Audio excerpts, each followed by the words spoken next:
ವರ್ಷದಂತೆ ಈ ವರ್ಷ ಕೂಡ ನಮ್ಮ ಹೊಳೆನರಸೀಪುರದಲ್ಲಿ ಇವತ್ತು ಅದ್ದೂರಿಯ ರಥೋತ್ಸವ ನಡಿಬೇಕಾಗಿತ್ತು. ಆದರೆ ಅದ್ದೂರಿಯಾಗಿ ಸ್ವಲ್ಪ ನಡಿಲಿಕ್ಕೆ ತಡೆ ಆಯಿತು. ಕಾರಣ ಪ್ರತಿ ವರ್ಷ ನಾವು ನಮ್ಮ ಕುಟುಂಬ ವರ್ಗದಿಂದ ಎಲ್ಲ ನಾವು ಪ್ರತಿಯೊಂದು ವ್ಯವಸ್ಥಿತವಾಗಿ ವ್ಯವಸ್ಥೆ ಮಾಡಿ ಪ್ರತಿಯೊಬ್ಬರು ಈ ತಾಲೂಕಿನ ಜನ ಕಡಿಮೆ ಅಂದ್ರೂ ಒಂದು 30-35 ಸಾವಿರ ಜನ ಅನ್ನ ಸಂತರ್ಪಣೆ ಪ್ರತಿಯೊಂದು ಇರ್ತಿತ್ತು. ಅದಕ್ಕೆಲ್ಲ ಇವತ್ತು ಕೆಲವರು ಬೇಕು ಅಂತಾನೆ ಅಡ್ಡಿಪಡಿಸೋದ್ರು. ಪರವಾಗಿಲ್ಲ, ಭಗವಂತನ ಸೇವೆ ಮಾಡಬೇಕು ಅಂತ ಅಂದರೆ ಏನು ಇದು ಮಾಡಲಿಕ್ಕೆ ಅದೇ ರೀತಿ ಅಂತಲ್ಲ.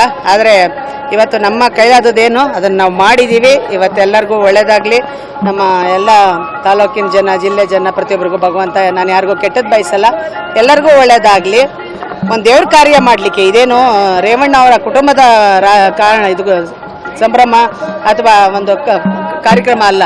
ಹಾಗಾಗಿ ಇದು ಸಾರ್ವಜನಿಕರ ತಾಲೂಕಿನ ಇವತ್ತು ಗ್ರಾಮ ದೇವತೆ ಹೊಳೆನರಸೀಪುರದ ಗ್ರಾಮ ದೇವರು ಇವರು ಲಕ್ಷ್ಮೀ ನರಸಿಂಹ. ಈ ದೇವರ ಉತ್ಸವಕ್ಕೆ ಪೂಜೆ ಮಾಡಲಿಕ್ಕೆ ನಾವು ಪ್ರತಿ ವರ್ಷ ಯಾವ ರೀತಿ ಅದಕ್ಕೆ ಅಡ್ಡಿಪಡಿಸಿದ್ದಾರೆ. ಭಗವಂತ ಅವ್ರನ್ನೇ ನೋಡ್ಕೊಳ್ಳಿ. ನಾನು ಒಂದೇ ಹೇಳೋದು, ನಾನು ಯಾರಿಗೂ ಕೆಟ್ಟದ್ದು ಬಯಸಲ್ಲ, ಭಗವಂತ ಎಲ್ಲರಿಗೂ ಒಳ್ಳೇದು ಮಾಡಲಿ ಅಂತ ಹೇಳ್ತೀನಿ. ಈ ವರ್ಷದಂತೆ ಈ ವರ್ಷ ಕೂಡ ನಮ್ಮ ಹೊಳೆನರಸೀಪುರದಲ್ಲಿ ಇವತ್ತು ಅದ್ದೂರಿಯ ರಥೋತ್ಸವ ನಡಿಬೇಕಾಗಿತ್ತು. ಆದರೆ ಅದ್ದೂರಿಯಾಗಿ ಸ್ವಲ್ಪ ನಡಿಲಿಕ್ಕೆ ತಡೆ ಆಯಿತು. ಕಾರಣ ಪ್ರತಿ ವರ್ಷ ನಾವು ನಮ್ಮ ಕುಟುಂಬ ವರ್ಗದಿಂದ ಎಲ್ಲ ನಾವು ಪ್ರತಿಯೊಂದು ವ್ಯವಸ್ಥಿತವಾಗಿ ವ್ಯವಸ್ಥೆ ಮಾಡಿ ಪ್ರತಿಯೊಬ್ಬರು ಈ ತಾಲೂಕಿನ ಜನ ಕಡಿಮೆ ಅಂದ್ರೂ ಒಂದು 30-35 ಸಾವಿರ ಜನ ಅನ್ನ ಸಂತರ್ಪಣೆ ಪ್ರತಿಯೊಂದು ಇರ್ತಿತ್ತು. ಅದಕ್ಕೆಲ್ಲ ಇವತ್ತು ಕೆಲವರು ಬೇಕು ಅಂತಾನೆ ಅಡ್ಡಿಪಡಿಸೋದ್ರು. ಪರವಾಗಿಲ್ಲ, ಭಗವಂತನ ಸೇವೆ ಮಾಡಬೇಕು ಅಂತ ಅಂದರೆ ಏನು ಇದು ಮಾಡಲಿಕ್ಕೆ ಅದೇ ರೀತಿ ಅಂತಲ್ಲ.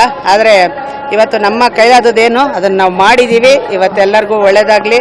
ನಮ್ಮ ಎಲ್ಲ ತಾಲೂಕಿನ ಜನ, ಜಿಲ್ಲೆ ಜನ, ಪ್ರತಿಯೊಬ್ಬರಿಗೂ ಭಗವಂತ, ನಾನು ಯಾರಿಗೂ ಕೆಟ್ಟದ್ದು ಬಯಸಲ್ಲ, ಎಲ್ಲರಿಗೂ ಒಳ್ಳೇದಾಗಲಿ. ಒಂದು ದೇವ್ರ ಕಾರ್ಯ ಮಾಡಲಿಕ್ಕೆ ಇದೇನು ರೇವಣ್ಣ ಅವರ ಕುಟುಂಬದ ಕಾರಣ, ಇದು ಸಂಭ್ರಮ ಅಥವಾ ಒಂದು ಕಾರ್ಯಕ್ರಮ ಅಲ್ಲ. ಹಾಗಾಗಿ ಇದು ಸಾರ್ವಜನಿಕರ ತಾಲೂಕಿನ ಇವತ್ತು ಗ್ರಾಮ ದೇವತೆ ಹೊಳೆನರಸೀಪುರದ ಗ್ರಾಮ ದೇವರು ಇವರು ಲಕ್ಷ್ಮೀ ನರಸಿಂಹ. ಈ ದೇವರ ಉತ್ಸವಕ್ಕೆ ಪೂಜೆ ಮಾಡಲಿಕ್ಕೆ ನಾವು ಪ್ರತಿ ವರ್ಷ ಯಾವ ರೀತಿ ಅದಕ್ಕೆ ಅಡ್ಡಿಪಡಿಸಿದ್ದಾರೆ. ಭಗವಂತ ಅವ್ರನ್ನೇ ನೋಡ್ಕೊಳ್ಳಿ. ನಾನು ಒಂದೇ ಹೇಳೋದು, ನಾನು ಯಾರಿಗೂ ಕೆಟ್ಟದ್ದು ಬಯಸಲ್ಲ, ಭಗವಂತ ಎಲ್ಲರಿಗೂ ಒಳ್ಳೇದು ಮಾಡಲಿ ಅಂತ ಹೇಳ್ತೀನಿ.